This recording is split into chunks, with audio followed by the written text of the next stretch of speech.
I've been noticing this in the recording, but I can hear my voice coming from your computer. Do you know if you could change that or? I Okay, can try then no worries. plugging. I could try plugging them into the mic again. I just couldn't figure out how to make them. No, I don't want to get into issues with the sound again, and it's not that noticeable anyway. So, and I think I might just try and edit it out in the next one.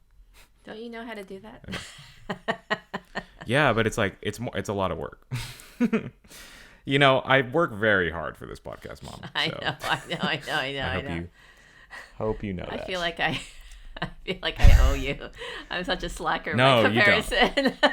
No, no, that's wrong because you drive the episodes. Like you drive most of the time. You drive the core of how we're. Okay, that was a good visual. Thank you.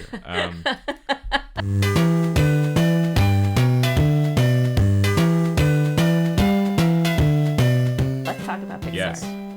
So first of all, I get the general principle of for our audience today, we're going to be tier ranking.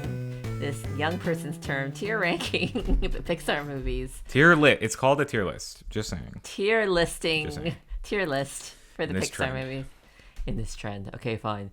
And then I'm gathering that A, B, C, D is the ones that you like the least, correct?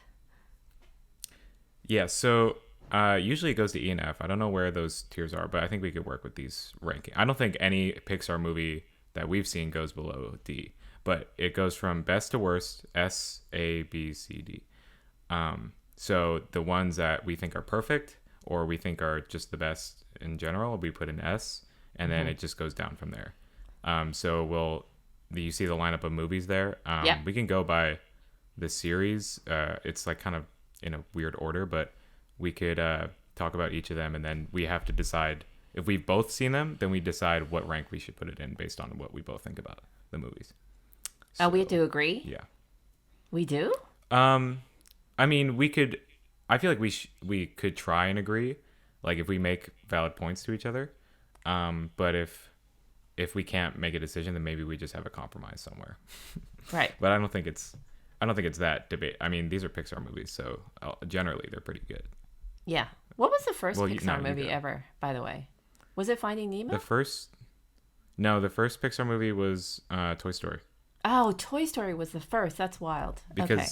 it was the first computer animated film, I think, Yeah. or CGI film. Yeah. And then right after that was A Bug's Life. Oh, interesting. And I think, I'm not sure what the order is. I feel like Toy Story 2 came soon after that. Yeah. So I think Toy talk a Story little... 2 was actually 1999 or something. Yeah. You know what? I saw Toy Story in the theater, which is interesting. I saw a lot of these in the theater. I will talk a little bit about Pixar because I was amazed, I think, after I saw the first 4 or 5 Pixar movies. I actually thought that I think that their special sauce, and I still think that they are trying for this special sauce, but I think their special sauce is that they're able to take what are really fundamental, sometimes abstract concepts, like, just feelings like, parental responsibility and growing up, and maturation and just loss, grief and loss and change, especially, big life changes. They're able to take these Right. really abstract, huge themes and put them into a really effective story. So every time I watch a Pixar movie, well, most times I watch a Pixar movie, I actually come away, I'm genuinely moved by how the story has somehow illustrated a really important idea. And it's not just any idea, it's an idea that I've thought about for in many different ways. It comes up. These are themes that I've encountered many times in books, that authors have explored in sometimes profound and not so profound ways. And somehow Pixar has put it into this animation space. I don't always think they succeed, by the way, but I feel like they're always really ambitious in the ideas that they're going after or the theme. They're really ambitious in their themes. So that is my Right. general feeling about Pixar. And then the other thing I will just state about Pixar, which I know this might be a bit of a byroad, but I just wanted to talk about it a little bit. I think that they animate humor in a way that reminds me of yours and mine, one our favorite animator, Chuck Jones, you know? So Chuck Jones has a way of matching the animation to the music and then to the joke that he wants to make. So, for example, he has Chuck Jones in his Looney Tunes cartoons, he has his characters do slow blinks where they like do these like slow where they're reacting to something and then you hear a piano note going, so everything is working together to like make that moment really really funny. Like you are also with the character in that reaction moment, and I think that Pixar is a genius with reaction shots. I mean, you get super super fast Right. sped up sequences, and then all of a sudden you get a total pause or freeze, where you get a moment where the audience are taking in what's happening along with the craziness of the character taking in like what's happening. So I do think that most of Pixar, even the gloomy ones, and the gloomy ones are quite gloomy. I think that they're genius in terms of humor and just pacing. Their pacing and their comic timing. That's what I would call it. Their comic timing. Do you have I any think thoughts on that's Pixar? really cool. Yeah, I think that's so cool that you mentioned the comparison to Chuck Jones because I wouldn't have thought about that. I was thinking recently when I was thinking about my favorite directors, and I feel like Chuck Jones is technically it could totally qualify for that.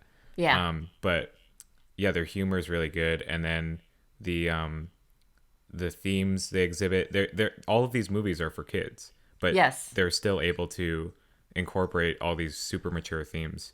And there's not many Pixar movies I feel like that don't make me cry, which is such a huge feat for Pixar. Like Yes. I most agree. movies you go to see, they're just kind of run of the mill. You're just going to see a movie, but this is it says a lot that I went to see Elemental, and the beginning I was like, okay, another animated Disney Pixar movie, whatever, and then once it actually picks up, I get very invested, and then I was crying by the end of the movie. So Wow.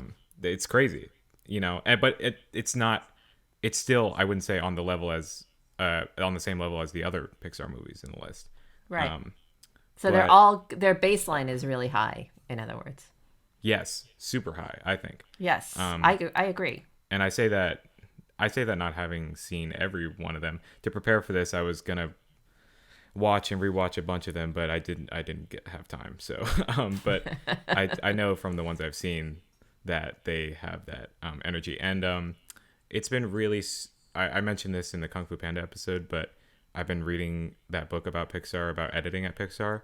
Yeah. So some of the decisions that go into the narrative and some of the animation, and just how the whole process of making an animated movie is, it's really incredible, and it's made me had way more of appreciation for specifically Toy Story, because that was the most innovative movie for its time, but just for most animated movies in general. So I'm super excited to talk about all of these movies. Okay. So let's get started. Oh, by the way, I told Annie that Yeah. we were gonna do a Pixar tier list, and Annie was like shocked beyond belief that I had not seen the Cars movies. You Wait, would you have haven't thought seen any of them? none of the Cars You movies. never sat through that with us? Because No, I've watched that so many times. no, and I don't know why. I think I believe that do they all star Paul Newman? I love Paul Newman, and I for some whatever reason, just the subject matter Cars really turns me off. You mean oh, I see what you mean. But you mean the main character? That's Owen Wilson. Yeah, I know, but I think Paul Newman is in it too. I think. Also, it's such a great I don't know. ride at Disneyland. What's a great ride? Oh yeah, Cars. it is a great ride. Yeah. That's a great Yes. ride. That's like Test Track in Orlando. Love that ride. Okay, let's start. Yes. Okay. But the first movie I want to talk about is Turning Red, because that's the only movie we actually both watched for in preparation for this. So Yeah. we'll start here. I'll move this at the top here. Um. Okay. So first, I want to know what your thoughts were on the movie. I was not prepared to like the movie, and I loved the movie. I loved it so much. And it was one of those movies. It's just weird. We just talked about Joyride on our last episode, And we also referenced Everything Everywhere All at Once during that last episode discussion. And we talked so much about Asian representation. And I think that I Right. must go into these movies really worried that they're going to fuck it up and it's going to be either too close to home so that I can't, or it's going to be too annoying. Like, I don't really need to see myself represented like that.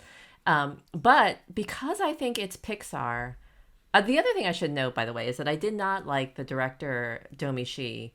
Domi Shi. She directed the short film Wow. Bao, and I did not like Bao. I really have a thing about food being animated as being Right. anthropomorphic food. I just, it's just wrong to me. So I didn't like Bao, and it was supposed to be this big breakthrough moment for an Asian American woman to be a filmmaker and to have her own film. I think she even And won you an were just a Academy Award. hater. I was a hater, yes.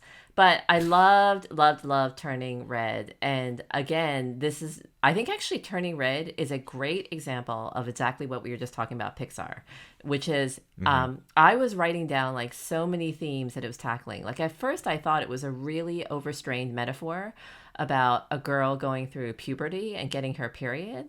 But then I realized that the whole thing about Turning Red was a metaphor for so many different types of generational conflict and cultural So conflict. many things. Yeah, so many things. It was about also the thing about this generational cultural conflict. You know, when you are raising your kids with very different values in a very different place than you were brought up in, is that oftentimes in movies like this, it undersells how much the kids do want to be tied to their tradition. You know what I mean? So in other words, Mei Mei was genuinely invested in the relationship with her family and the relationship with the temple and the relationship with her ancestors, and she was just trying to find a place where she could live in the culture that she was in, that she was now a part of, but also, maintain her relationship with her mother.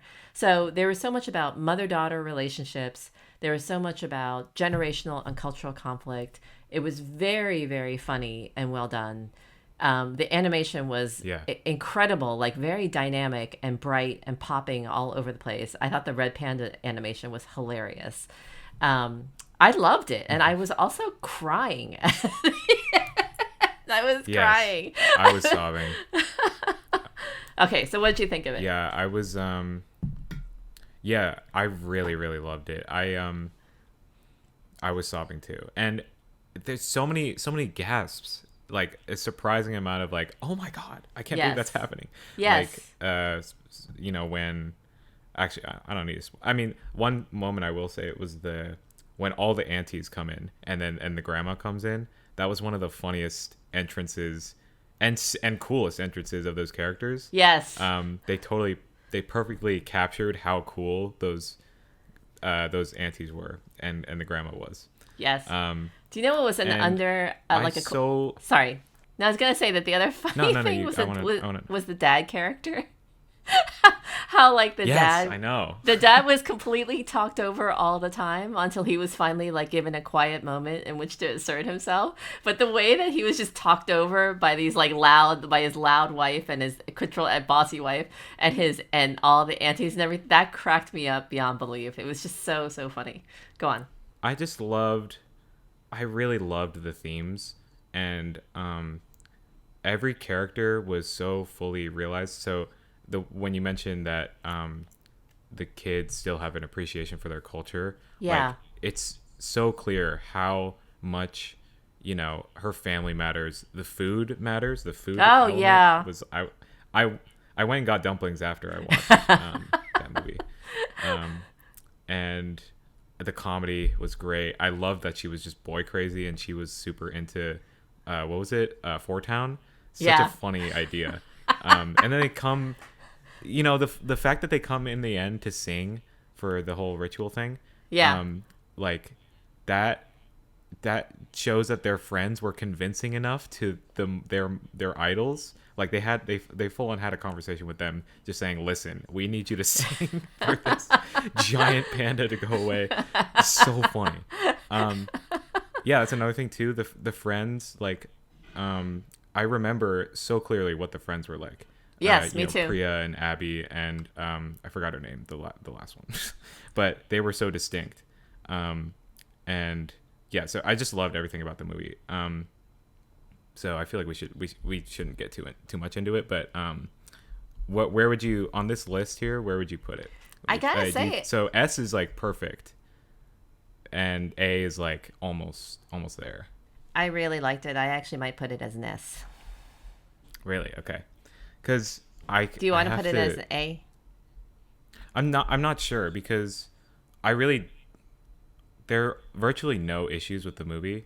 I think the only thing that bugged me a little bit, I guess, was when they were wrapping things up. It was still in that tone of like, you're watching a movie and this is what the lesson is from the movie. Like when Mei Mei's doing her voiceover. Yeah. I think that can be a little tiring sometimes, but I just get the feeling that if I rewatch this movie, I'm just going to think it's perfect. So I think I'll leave it there. Yeah. I actually didn't mind that. I think it deserves S.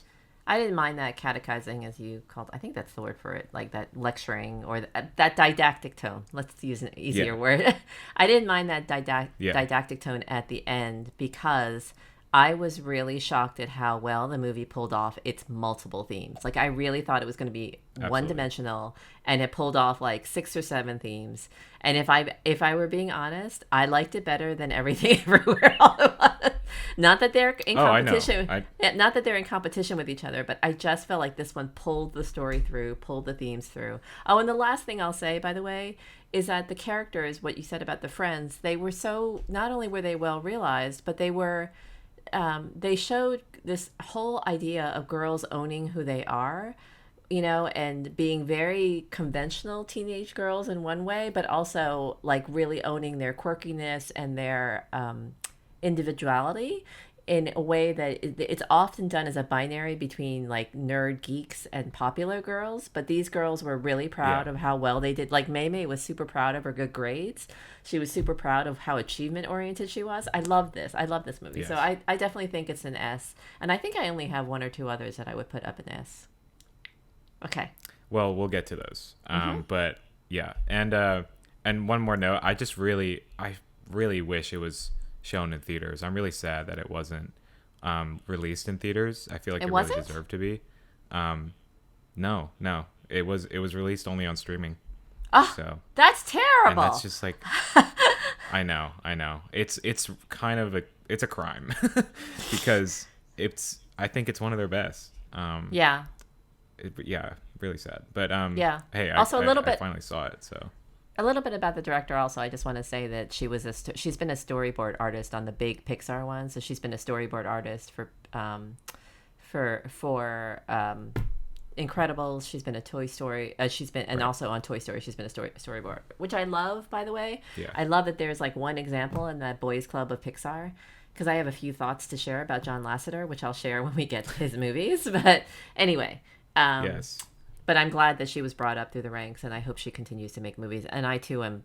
That's really a bummer that it was not released theatrically. Okay, go on. I know. What's next? I mean, that's amazing that she had that ascension. Yeah. Okay. Next up on the list here is Up. Where would you put Up in this ranking? I would put. What do you think initially? Well, I guess I would put Up. What's B? Like good but not great. Yeah. I mean, it's just every rank is just like it's a little. I mean, we could change our rankings after we put all the movies up if we think like we maybe missed a step. If we like look at a movie and we're like, oh, that shouldn't be there. That should be above this one. But I don't know. I would put Up as B. Really? Yeah. Do you want annoying me to kid trope? You don't like the annoying kid trope? Well, or an annoying dog? Yes. No, the dog is funny. Up has that sequence when he and his wife, live their lives, and then they find out that she's sick. That is one of the most brilliant sequences in animation. Like one of the most wordless, without dialogue, just showing what happens. Incredibly powerful. And then also that theme, Married Life, which, as you know, I play on the piano quite a bit. Also one of the best pieces of just an amazing composition. That being said, the whole rest of the movie does not hold up for me.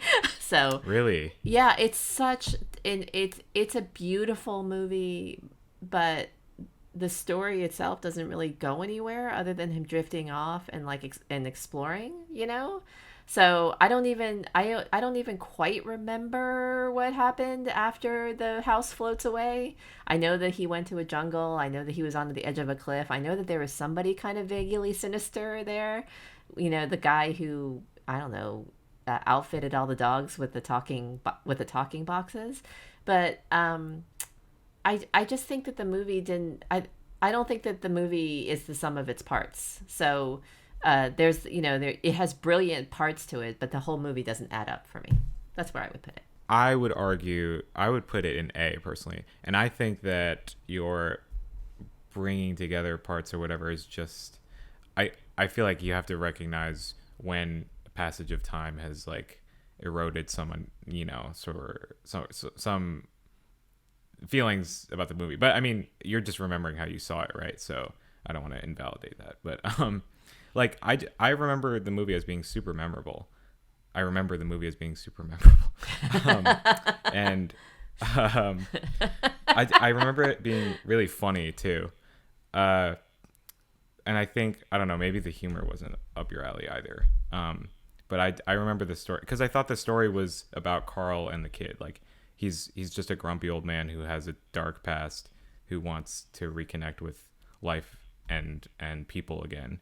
And I remember him connecting with Russell, the kid, as being really sweet.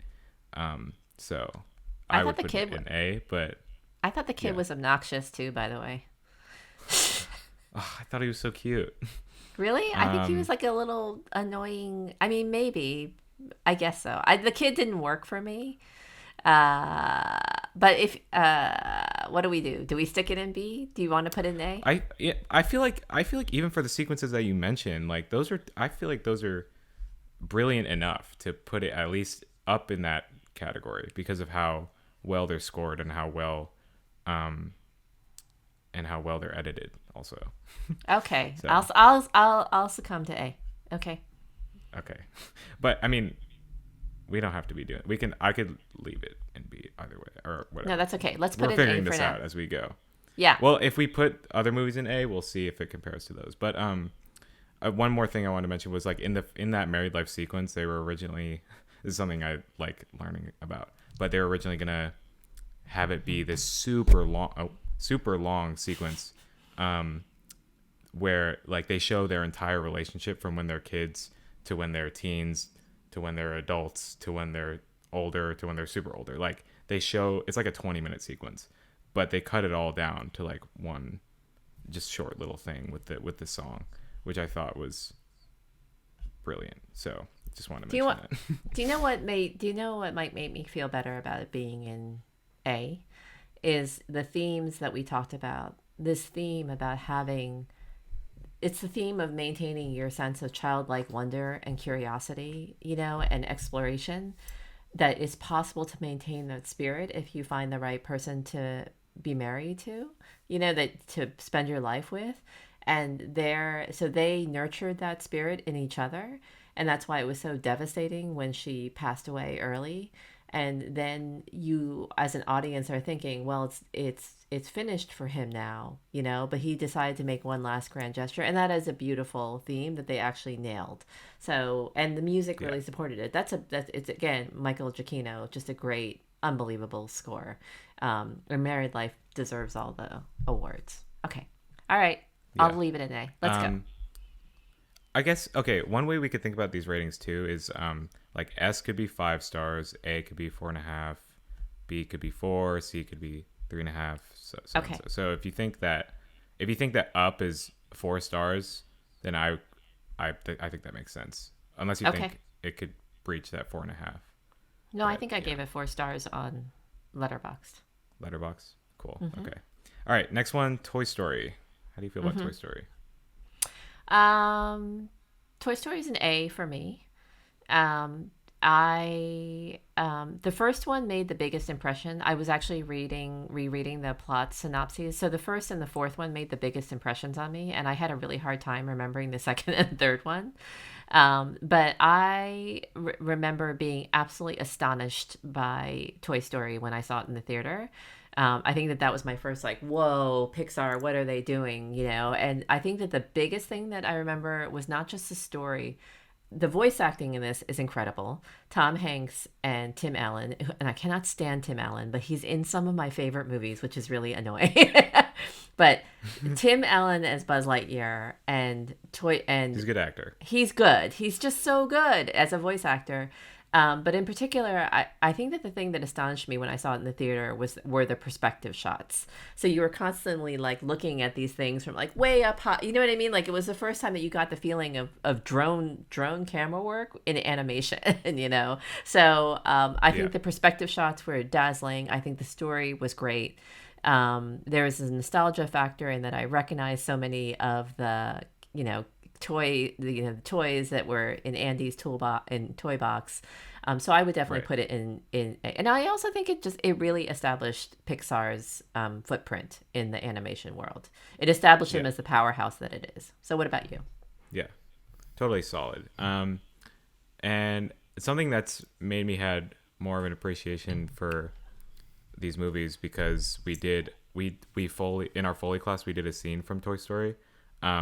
Is the sound in all these animated movies, like how they're able to create just a real live space just by like getting in a booth and recording all the sounds. Yes. And so that's just one element and within so many other things like the voice acting and the story, the writing is really great. And just the relationship between Woody and Buzz is done really well. It's just a solid movie. I don't think it's anything particularly like amazing. Like, I think I would go to a lot of these movies before Toy Story. Right. But you're not gonna be disappointed if you watch it. So that's what I think. So we'll leave it in A. And we could do all the Toy Stories now. I haven't seen Toy Story 4. And I only rewatched the first two recently. I was gonna rewatch the third, but didn't get to it. For Toy Story 2, I just recently rewatched that.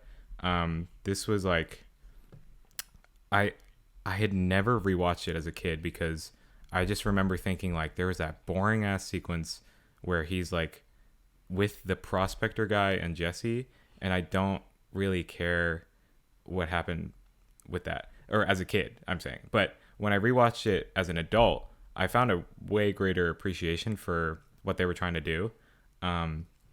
And it was still great, but it just wasn't, it didn't feel as memorable to me as some of the other things. Yes. So like there's a scene, if you remember, where the girl, or where Jessie has that scene with who her, the kid was that she was with, which was very beautiful. And I did not remember that at all, but it was still good. That was beautiful. I do remember that. I think that I would put 2 and 3. I'd be happy with them as Bs or even Cs. I think that they're great. I think they're really solid, good movies. But 2 and 3 is when I just remember as an adult watching these movies and being utterly terrified by imagery and like terrified. Like isn't that a good thing? No, it's just there's something terrifying about like misshaping toys and making toddlers these like evil shrieking demons that rip up. You know what I mean? Like it's just terrifying. Okay, that's in 3, but I think 3. I think you would need a rewatch on 3 because 3 has one of the best endings to a series. Well, I don't know why they kept going with 4. I haven't seen 4, but it has one of the best endings to a series that I've seen because it was so emotional with, the toys' relationship to Andy. Yes, I agree. I would put 3 on A. I would put 3 above 2. Okay. Okay. So Yeah, let's too. put. Okay. I actually remember sequences in 3 more than I do 2, but I think that 2 is when I just feel like things got really terrifying, and I have no desire to actually rewatch. I have no desire to rewatch Toy Story 2, 3, or 4, even though I liked 4 quite a bit. So interesting. Yeah, and then where would you put 4? 4 I would put sorry, as no, that's okay, as B. Okay. It could be A I'll just put it there. because Keanu Reeves is hilarious in his role as the motorcyclist toy. He's so funny. He gives such a committed performance. And then the Isn't other he the thing, spork? no, he's not the spork. He's the motorcyclist, the evil Knievel Oh, little okay. toy. Yeah, that totally was a meme. I that's so weird. Okay. Um, Motorcyclist. Sorry, I questioned you there. You've seen the movie, so. my other feeling about Toy Story is that these are John Lasseter movies, and John Lasseter is considered to be the godfather of Pixar. But he's also considered to be their worst side of Pixar. So he had a lot of problematic issues. He was accused of sexual misconduct, workplace abuse. And there are lots of times when people who are accused of problematic behavior, for whatever reason, I don't feel like it affects their product. So I will still say that Toy Story are great movies, but because I found images of the toys to be terrifying at times, like really terrifying at times. There's like a little bit of a it's like connecting up too much with John Lasseter as a sort of as a weird evil boy child type of person. Yeah. But anyway, No, that makes sense. yeah, that's where I would put Toy Story. I mean, and I think Yeah. that Pixar, by the way, is struggling. I think that when you have these brilliant geniuses who are also like a little bit effed up in the head, I think that you have a hard time preserving what was really special about the culture without you know what I mean? Like you want to find a new way to be that special, because John Lasseter is undeniably brilliant. There's no question about it. Like, it is Right. him who he is the main person behind behind Pixar. Okay. Well, Turning Red only came out last year, so if they keep that sort of energy up, then Yes, but that would be nobody great. saw it, Eric. And nobody saw it, which is so fucking annoying. Okay, first of all, how are you feeling about this system? Do you understand I do. why this is like a trend? Okay, cool. Because like it's fun to think like, okay, this is better than this one, and this one we remember how we feel. So just want to check in on that. Okay. Okay, let's do Monsters Inc. because we don't want to do the sequel first. But I don't remember much about Monsters Inc. if I'm being honest. I just do. remember it being kind of solid. I would put it as a B, or maybe a C. Yeah. I think Not it's a that B. great as. Yeah, it's not that Yeah. great a story, although it really there. I mean, the story really resonated for me, in terms of like having these childhood sort of demons in your closet, and then Yeah. also. But the reason why I would put it as a B and not as a C is because the voice acting is so incredible. So you have Billy Crystal in it, and then you have whoever played Edna. Remember that receptionist? Edna, the Yes, receptionist. yeah. Yes, she's Mike hilarious. Wazowski. Yeah, see, Mike Wazowski. That's Dude, she's a great. I totally forgot that Billy Crystal plays him or plays Yeah. Mike Wazowski. That's so Yeah, funny. Mike Wazowski. He's got to be one of the funniest actors. Yes, Yeah. he's so funny. So the voice acting is great. I would be fine with it in a C too, though. No, I think that's a B. I think Monsters University is also in a B. You may disagree with that. I haven't seen it. Oh, you haven't seen it? Okay. I think it's also a C. They have a good the Monsters Inc. movies have a good vibe. Like it's just I remember Monsters University was the first movie I saw that had some sort of depiction of college, and I had no idea what that looked like. And seeing that as the first thing was just really funny. It gave me a sense of like somehow it just gave me a sense of how a college campus is supposed to feel, which I think was really interesting. That is funny. So I want to put that above Monsters Inc. just in this little thing. But yeah, okay. We can skip over those kind of. Finding Nemo. Let's do Nemo first. I think that's easy S, like easiest Easy S. In my S. life. But yeah, that's just like I think it's the best one of all of them personally. What do you think? I do too. Yeah. Okay. Great. Yes. Great. Because I think it's just the most perfect. It balances those sort of darker and more mature themes Yes. really well. With like, there's a reason why when I walked into my pediatrician every like month or so, like they'd be playing that movie nonstop. Like I there was a time where I was solely just watching that movie because it was playing at the doctor's office. So Yes. that was kind of funny. I think I love Finding So we Nemo's. don't even need to. Yeah. Yeah, I love Finding Nemo so much because the characterizations of each and every part of that universe are so perfect. So Mhm. you get characterizations of Stingray, the seagulls. I remember mine.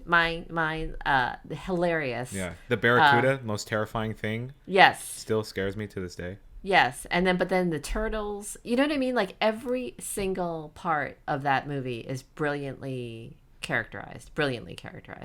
And Yeah. so I think it Um, totally is an easy. It might be my. I think that I always think of it as my favorite Pixar movie. yeah, and Thomas Newman was the composer on that. I think his name is. I thought it was And Randy Newman or Thomas the, Newman. Ran, let me look that up. But I like that's one of the most beautiful. It's an animated movie about fish, like, and it's like for kids, and it's really silly. But the music is so like emotional, and just really tugs at your heartstrings. Thomas Newman, I was right. Oh, okay. I think Um, that by the way, I know we have to move on to other things, but I just want to no, you're say fine. that for me, I watched that movie as an adult, right? And I watched it as a parent.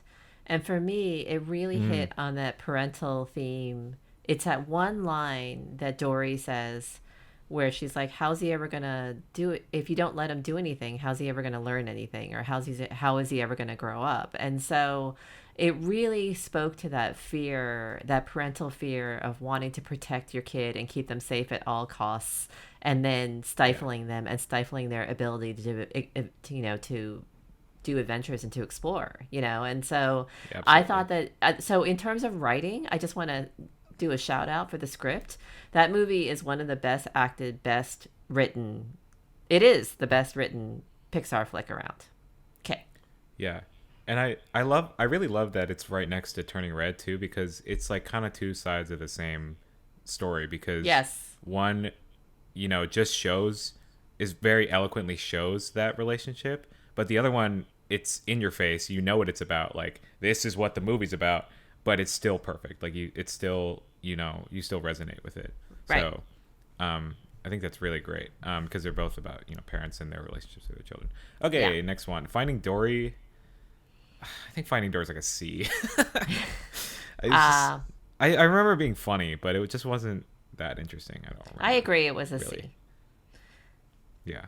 There's you and But it's a Annie put Pixar movie, so you and Annie put so much pressure on me to watch Finding Dory. Like there were years where you just kept on saying, "I can't believe you haven't seen Finding Dory. You should just watch it, Mom. You just watch it. It's really good." Blah blah blah. And I watched it, and I was like, it's fine.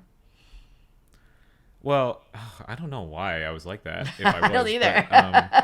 I'm I imagine I imagine it's because it was probably a deep desire for you to, since you love Nemo, understand what the sequel is, because it's I did think it was interesting giving Dory a backstory, because like I mean she was a very important presence in the first one, and it was nice to like kind of revisit her character, but there's nothing that memorable about it right now, so I don't know, maybe Yeah. I'll rewatch it, but it was kind of fine. Okay, Cars. So you haven't seen any of the Cars movies? No. So you can rank these Okay. fast. Okay, great. I think Cars 1 is a B. If we're putting all these other movies in, oh, B or C. I might put it top, like tip top of C, because Okay. it's just like I remember I rewatched it and it was really fun, and there's so much nostalgia with that movie. I love the Life is a Highway. Yeah, I love that scene because it's just funny. But there's just nothing. Narratively, it's not one of the best. It's just very simple and good. Um, What is Cars about and beyond besides Cars? you don't know? Okay, I have no Cars idea is what these movies are about. Lightning McQueen is like Lightning McQueen is like an underdog hotshot racer, and then he gets just by sheer accident he gets stranded in Route 66, like some town called Radiator Springs, with like all these people who don't know anything about racing or whatever, and he just has a huge ego and he wants to get back to the Piston Cup, and then he just like has to deal with the fact that he like is like messing up the town, and he making mistakes, and he has to learn to like tone down Stop ego saying like a stop lot saying and like. learn to love these people in the town. So let's move on because I haven't seen Cars 2 or 3, which is apparently criminal, but I'm not in a rush to see them if I'm being honest. Cars is only fun for the memes. Incredibles, easy S. Would put that right next to Nemo. I think that's the second best probably of Pixar movie of all time. I would put it. Yes, I actually agree. Were you gonna say No, I might have. No, because I retained. I've only seen Incredibles maybe 3 or 4 times. Like I haven't seen it repeatedly. I've seen Finding Nemo a ton, because of the age that you guys were at. But I've only seen Incredibles like 3 or 4 times. But each time has been a really great watching experience. So each time I find new things to appreciate about the story, about the characters. I think Craig Nelson is a really underappreciated actor. So he was in a lot of TV series when Dad and I were growing up, but I think he's amazing as Mr. Incredible.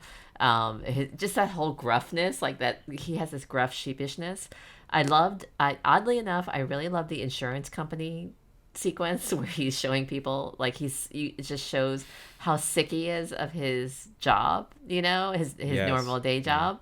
And I still remember to this day that when he came home from being so frustrated from his job and he slammed his car door shut too hard and then it was dented so that he can't Yeah. yes. Oh, and then the other thing I'll just say about The Incredibles is that that's the first time that I watched a short that was, offered as an extra, the Jack Jack Attacks short, where we Jack. see what Yeah, happens. yeah, Yeah. yeah. And so that Jack Jack Attacks is a classic example of the Chuck Jones humor that we were talking about. So at the end, when the babysitter, Carrie, is exhausted with taking care of Jack Jack, and so she's just trying to stay cope with it. So every time he lights up, I think the funniest thing is when his eyes turn into little lasers, and then she shoots it off with a mirror. It's so funny. Yeah. Also, she talks with her braces. That's She's really got these huge braces. incredible. Sorry. Yeah. That's a funny voice acting Yes. element to that. And I think it's so amazing that like that movie is so perfectly crafted, but the whole babysitter subplot is just like a shoved in joke. That's Yes. kind of towards the end. Like she's on the phone and she's like, I'm okay, but weird things are happening. In the Weird house. things Like, are happening. yeah. I don't know what to do. And I mentioned, in Kung Fu Panda 2, I recently saw this in theaters, and it was just a really great experience. I always forget how genius the opening sequence is when it's like interview footage with the superheroes when they were in their heyday. Yes, like yes, it's yes, like yes. old footage. How do you even think of that? Like it was crazy that they put it in that context to explain the world and stuff like Right, that, and right. they made it sound so natural, like it was actually being clipped and stuff. Yeah. Um, The other yeah. sequence I love about The Okay. Incredibles is I love it when he's looking for his suit. Froyo, frozen. Yeah. Frozen. He's looking for his suit. She's like, Froyo? I Is that what you need. just said? I just said Froyo. Yeah, I need my super suit. Well, you need to. It's very funny. Yeah, no, Sorry. that's a great scene. Yeah. Okay. Okay, let's move on. Incredibles 2. I put it as an A. Okay. That's another movie I don't remember, really. Yeah, But it's not that I memorable. do remember I enjoyed it. But you'd still put it as an A. A is pretty up there, I feel like. Maybe B. Because right now I would put it at a B because I just don't. There's not enough I remember about it. I just remember that it looked cleaner in terms of animation, and also it was still funny. But the plot, I don't remember it being that interesting, or the villain, I don't remember being that interesting. I don't remember actually the plot either, so let's stick it as a B. I do remember this really fun sequence with Jack Jack. Is it a Yes, raccoon? me too. That's the only thing I remember. There was like a raccoon. Yeah. Yes. That's all I remember. Yeah. Okay. So. Let's just leave it at B. We'll keep it. Yeah. I am ashamed to say that I think I recently realized this. I don't think I've seen Ratatouille. And that's like one of the ones that's hailed as being one of the best. And maybe I did and I was a kid, but I think I remember flushed away more. But where would you put Ratatouille for the viewers who have seen it? Ratatouille is so beautifully done and scored that it deserves to be in an A. And I think that the Hmm. story is just so it's for foodies, it's for people who want to pursue their passions. It's like got so many great things about the story. The only thing that holds me back from thinking that it's perfect and I've never wanted to rewatch it is that it's a rat. That's it. So That's so funny. yeah, Love that. but the Ratatouille, the sequences, it's very memorable. I think I've only seen it twice, and I still remember sequences in it really, really well. Especially the Hmm. animation is just gorgeous of the kitchen and of Paris. So, and it's got this beautiful like French music, La Vie en Rose score going on in the background. So I think it definitely belongs in A. I can't believe you've never seen it. That's shocking to me. I if I have, then I just don't remember any of it. But I think that's gonna be the next one I watch when I do eventually get to it. Good Dinosaur. I Haven't seen it. watched only once. I only watched it once. It was a long time ago, and I remember liking it a lot. But then, as I grew up, people said that this was like the worst one, um, and So is I'm it a not sure D? why. Just I mean, I don't know. I can't give it a D based on only what people have said about it because my experience of it I was that I cried. So that's like that just has to at least go and see. But Okay. I just don't remember it, but I think I'll just have to play and see. I don't know what I haven't heard any discourse on what the movie was about, but um yeah, we'll put it there. Okay. A Bug's Life have not seen. Have We not have seen it not I have either. not Don't seen want that. to see it ever. So I don't really I'm not fiending to see it, but I will see it at some point. Um, Wally, I think that's a solid A movie. I think. Where would you I put it? I think that Wally is incredibly well done, but I didn't love it. So it's one of those movies that I think is really just it was so sad and depressing and dystopian. You know? Like I mean it's like it's a very it's infused with melancholy because it's so dystopian. You know, it's this dystopian You're right. future and it's only got this tiny little ray of hope and optimism in this sweet robot and then also the fact that human beings eventually return to earth, but other than that it is a Hmm. grim depressing movie. So I think it's an incredible concept, but I don't love it. I don't ever want to watch it again ever. So it was it done by Brad Bird or Andrew Stanton? I forget which. Uh, I don't know. Anyway, I Um, don't know if I would put it as an A, Eric, because of how it made me feel.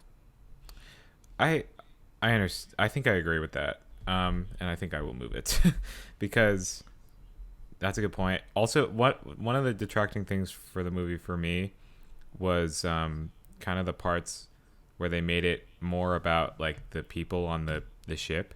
Yeah. Um, like and they started talking. I don't know. I just it was kind of a silly aspect of the movie that I thought was otherwise very beautiful and like just naturally beautiful with all the ideas they had. Where those people sort of like muddied it a little bit. Um, yeah, Andrew Stanton. Yeah. And I think one more note is I will say probably Wally's one of, if not the best sound design film of all time. Mm. And Ben Burt was on that, who did the Star Trek movie that we talked about a couple episodes ago. So I think that's worth mentioning. Did you say And I he would put also it did above these ones. Star Wars too? Yeah, Ben Burt did Star Wars, Star Trek, Indiana Jones, all the big ones. So it's only natural that it would be amazing. Yeah, I just have to say, Um, Dad and I were okay, watching the canyon sequence in episode 4, and so we were watching the canyon sequence, and we were just remarking on how well that movie holds up. The original Star Wars, you mean the trench? the trench, yeah, whatever. I thought it was a The canyon, trench, but yeah, the trench run, yeah. I have a yeah, Lego set right the there trench of run. that. Anyway, Yeah. we were talking about how well that movie holds up for a 1977 movie, how well that movie holds up for special effects and then also for sound design. So I went off into this long, geeky explanation of Ben Burt to Dad, who may not have appreciated. Oh, I'm so glad Dad knows about it now. He's one of us. That's Okay, perfect. all right, let's go. Yeah, next one, Inside Out. What are your thoughts on Inside Out? I am hovering between an A and a B for this one. Mm-hmm. What's your feelings? I have only seen it once actually, Me too. and um, I remember it being very important in terms of talking about like mental health. And And emotions. this is another one, yeah, and emotions. And this is another one that has a subtle parental relationship going on. Yeah. Um, so, but would I I put think it above all of those other movies? No. Interesting. Yeah, actually, I'm fine leaving it as a B. The only reason why I might have suggested A is because this, I think that these ideas of these different emotions and things like memories that are stuck in your, in your head, like Mm-hmm. they animated this whole idea of that annoying memory that won't go away, so that every time you hear this jingle, that silly advertising jingle, like the brain just keeps on popping it out, and so I thought that that was an incredibly accurate representation of the brain. I mean, the brain is such a complex entity, and yet this movie really brought it to life. But I agree Mm. that it's so I still remember the sadness of like losing the memory. I still remember the annoying jingle part of it. I've only seen it once, and there are parts of that movie that are very memorable to me. And I also thought that Amy Poehler did a great job in voice acting. So there's just some voice actors that are Oh better than yeah, others. But I will say that I'm happy to leave it as a B. yeah. I just it hasn't. I don't think it's developed the same sort of status that the other movies have. Um, but maybe I just need to rewatch it. Yeah. So yeah. We'll leave it there. Coco, easy S tier. Love Coco. I don't know about Love maybe not Coco. you, but yeah, I'm leaving that. I don't know. I I think it's would an be willing S. to put it up in. I would be willing to put it up in S. Yes. I Okay. thought that Coco took a lot of lead time to get into. It was just gorgeous, to look at, but then the build was so slow, like in terms of what was going on, and then and again, like these abstract concepts of death and the afterlife and what it means to be remembered and to be preserved in people's memory. But then Mm-hmm. the story around three-quarters of the movie, I've only seen it once, and I saw it in a plane, so I didn't even see it on that great of a screen. But when I saw about three-quarters of the way the movie, I was like, oh my god, I was like, I'm just so emotionally caught up in this movie. And then by the final sequence, when he was making his grandmother remember, I was just sobbing. Yeah. Sobbing. Yeah, so okay, I'll leave it at S. Yeah, I think that deserves for you that deserves a rewatch on a good screen because it's such a beautifully animated movie. So beautiful. Um, and it's so crazy that when I watch this, just before a big twist would happen or just before some big narrative thing would happen, I would usually guess, oh, this is probably what's going to happen. But I was still shocked, or I was just still so mesmerized. I think probably one of the main things that kept me in the flow of the movie was the music, and the voice acting and the characters. I thought it was just so simple but so strong. So I just think it's just such a great watch, and great lessons too. And another thing that has to do with generational stuff, with families and it's such an insane concept. Like, who hates music? I don't think that's like a real thing. If it is, then that's crazy. But they made it work, which is crazy. Yeah. Yeah. Brave. I need to Did not see rewatch it. Brave. Okay, I need to rewatch it, but oh yeah, because the bear, like is too scary. Um, yeah, I think I would put that in a She's B. turned into a bear, right? So it's her mom. Her mom is turned into a bear, and then they have to figure out how to turn her back. But also, there's like a killer bear that's out in the woods. So they deal I with don't think that. I want it. Annie was a little bit mad at me that I had not seen this movie. She said it's really good. Really? But I don't like the idea It's of the so mom. funny. Why would the mom be punished? Why does the mom deserve to be turned into a bear? Well, because it's part of the story. I don't know. But Moms it's should so not funny. be I turned never into hear. bears. Eric. you're just like I wouldn't like that if that happened to me. Yeah, I don't think they liked it either. But it's so funny. I never hear Annie's opinions on movies, but when I do, it makes me want to watch that movie because I never know. Let's see. Have not seen Onward, so we could skip that. What do you think of Soul? Okay, so Soul.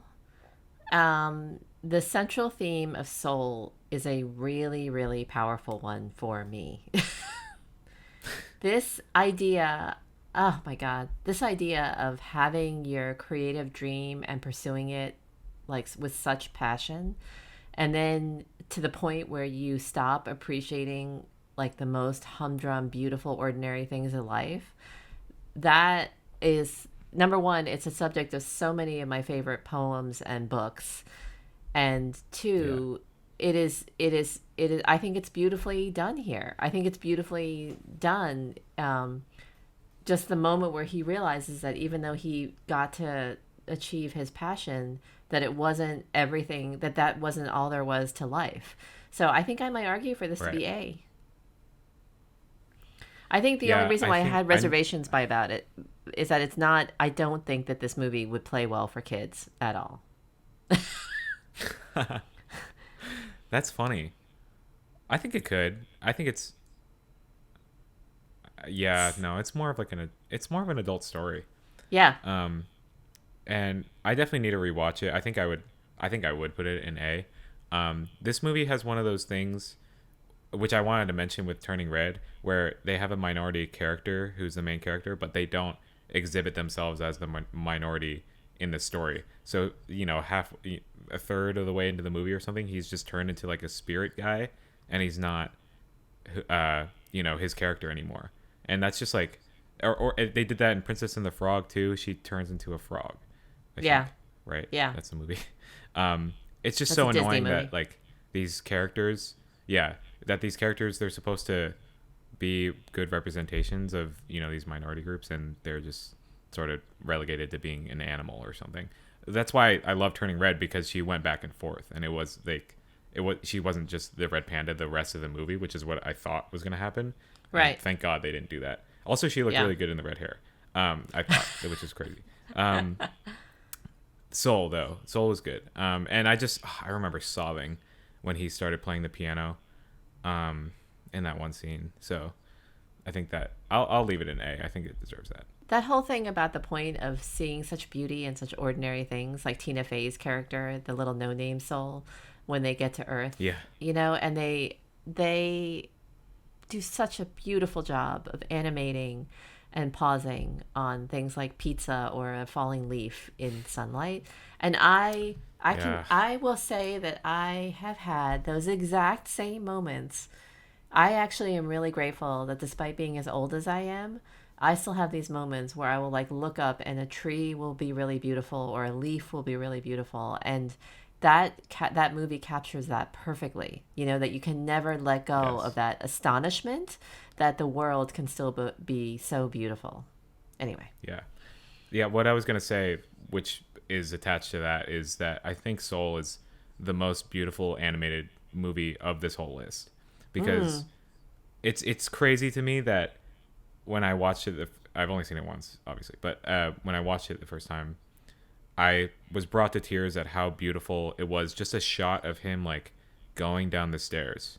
Yeah. It was the Yeah. simplest. It was the simplest shot I'd ever seen, but it was something about the detail was so amazing that I just could not believe I was seeing it. And especially the characters were so fully realized, and their designs were so amazing. Yes. And everybody looks so different from each other too. Um, I think it, I think it is more beautiful in that respect than actually all these movies. Yeah, that's I interesting think because that, Soul. I feel like Soul is a surprise A for both of us. So yeah. yeah, I wouldn't have expected. I would have put it in B, but I think, especially now I'm getting older, it would resonate a bit more. yeah. Yeah. Okay, the last one. So you're done. Because you haven't seen the rest of these, but Yeah. I've seen Elemental, and I would put Elemental. I feel bad giving it a C, but just in comparison to the rest of the movies, it is a C. But it's at the very tippy top of C. um, they're it's a it's sort of a romance. The movie, and it's actually, is that the only romance? No, I think Ratatouille is sort of a romance, right? A little bit or something. I don't know, but No. Elemental is a romance, and they actually really pulled it together in the end, and I really loved many things about that movie. Just in comparison to these movies that do a lot of other things way better, it's just doesn't measure up. So I put it at the top of C. And then the rest of these we haven't seen. Luca, Lightyear. Yeah, I have not seen those. Which one do you want to see? I'm just gonna. Do I want? I want to to see Luca probably. Yeah. I don't want to see Onward. One of my friends told me that Onward is good, so I mean I'm gonna get to all these eventually, but what else? Oh yeah, Ratatouille is obviously I need to see that, but I'm just gonna take a guess and say that Lightyear's like probably down here. Yeah, like I did not get good reviews. I mean I'll put it back, but just like I have a feeling that it's over there. And yeah, okay. Well, let's look at our list for now. And do you see any changes we could make? Anything that doesn't make sense? Nope. I think we did a good job. This No? is a lot easier than I thought it would be. Yeah, see, it's so simple. You don't even have to go in any sort of order or anything. Okay, I'm just going to move Good Dinosaur down here. I feel like something should be in D. And if anything's going to be in D, it's going to be Good Dinosaur. So we'll D for Dinosaur. And we'll leave it I'd be there. willing to put Brave down there, but I've never seen it. What? Because I don't of the think bear that thing. moms should be turned into bears. I have fond memories of that movie, so I'll keep it there. I don't think moms should be turned into bears. And why was she turned into a bear? It's because the girl was being a brat, correct? She was being rebellious. Yes. Well, she was. Her mom is trying to make her traditional, but she wants to shoot arrows because it's cool, and she wants to ride horses and shoot arrows. So that's why she turned her mom into a bear. No, that's not how it happens. Oh, you should just watch the movie. I mean, I know you wouldn't. The mother-daughter relationship is not done as well, but it's fine. Anyways, okay, we got our list. Oh, can we go back to Turning Red for 1 second?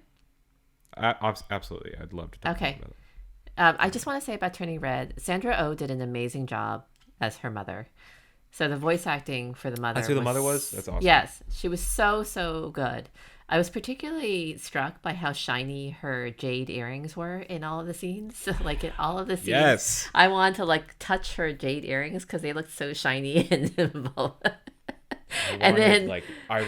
I just wanted to hold all the jewelry. Like yes, I wanted it was so shiny. And then the other thing that was really funny that made me laugh was it's so fluffy.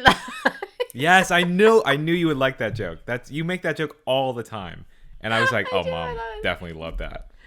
I know. I gave Jack a bath yesterday, and I might have said that once or twice, but then it was like, "You're so fluffy." Anyway, so you told me that you loved the movie before I watched it. So when I watched it, I thought, "Oh, wow, Mom actually liked this a lot, so she must have resonated with it." So I was wondering if you could talk just a little more about like what set this apart from Everything Everywhere in terms of how it depicted this sort of mother-daughter relationship dynamic. Everything Everywhere really took some chances on it through the multiverse, like by bringing how can I say this? The idea is that these central characters have all of these different aspects to their personality in Everything Everywhere, and not all of them, and many of their dreams, many of their facets of their personality were not allowed to be realized because of cultural circumstances or life circumstances. And so the only thing that held constant across all of these universes were these conflicts and dynamics, between the family, between the husband and wife, and then between the mother and the daughter. So it was a very intricate set. It was a very intricate conceptual framework for what was essentially a central theme you know. But here, I think that the metaphor of the red panda and the curse, quote unquote, curse of the red panda, I think that it was just, I think that that was used as the central theme through which all these different, like the central metaphor through which all these different themes, like girls growing up, girl empowerment, mother daughter relationships, generational conflict, I just felt like it was all done really, really well. The characters were so vivid in this. I Hmm. really started the movie thinking that I would hate Mei Mei because she was kind of obnoxious, I thought, and like so self important and full of herself. But then it was so touching to me when she just lost control and like did, you know what I mean? And then it was so touching to me how vulnerable she immediately became. But yet she still was developing, she still had her strengths and the things that made her great. It's just that they were all coming into conflict with each other. And so I think that Yeah. this also showed internal and external conflict really, really well. So Super well. I'm just shocked at how much I love that movie. Shocked at how much I love that movie. And I'm really, really happy also that Domi Shi made it because, as I said, did not like Bao at all. That was a strained metaphor to have to say that your son, because you're missing your son, you suddenly turn him into a soup dumpling, one of the most delicious items to eat. It's just wrong. It's so I wrong. know. I know. Yeah, It's that's so one of those wrong weird on multiple leaps. levels. Oh my Yeah. god. Yeah, it did not work at all. Yeah. I think I had to give Brave a chance. I think that on my list, I don't. Although I'm never gonna watch A Bug's Life because you know how I feel about bugs, and I think that they're. I I don't want to see bugs animated in a Pixar way because I just feel like they would be so incredibly animated. You know what I mean? Like Hmm. the surfaces and everything of the bug's world, A Bug's Life would be incredibly well animated, so that you could see all the little hairy bits Well, of it's an insect older, leg. so Maybe not. yeah. The other thing I remember Um, about A Bug's Life is that I think that it was at either Hollywood Studios or Epcot, but I'm pretty sure it was Hollywood Studios, where we'd be, running back and forth between the rides at Hollywood Studios, and then we'd enter into A Bug's Life. Then there wasn't really a ride there. There was just like a playground that was set up at a Bug's Life themed playground, and the playground was yeah. really gross looking to me. Yeah, I understand. I actually I think I know exactly what you're talking about. So, yeah, that's cool. So that's an Um, argument. That's an argument for me to actually watch Cars because I love that ride so much. But I really got a creepy feeling every time I walked through a Bug's Life playground at Walt Disney World. So like that's an gotcha. argument that I should watch the movie. Also, Yeah, I mean, no, I don't know why it would be, but so in terms of the ones you haven't seen, I don't think you would. I think you would find Brave scary. I think you would find Elemental cute. I think you would find Elemental pretty cute. Um, I think you would find Cars a little lackluster, but some. I don't think you would resonate with Cars at all.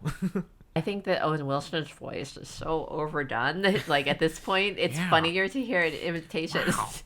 Wow. Wow. Let's see.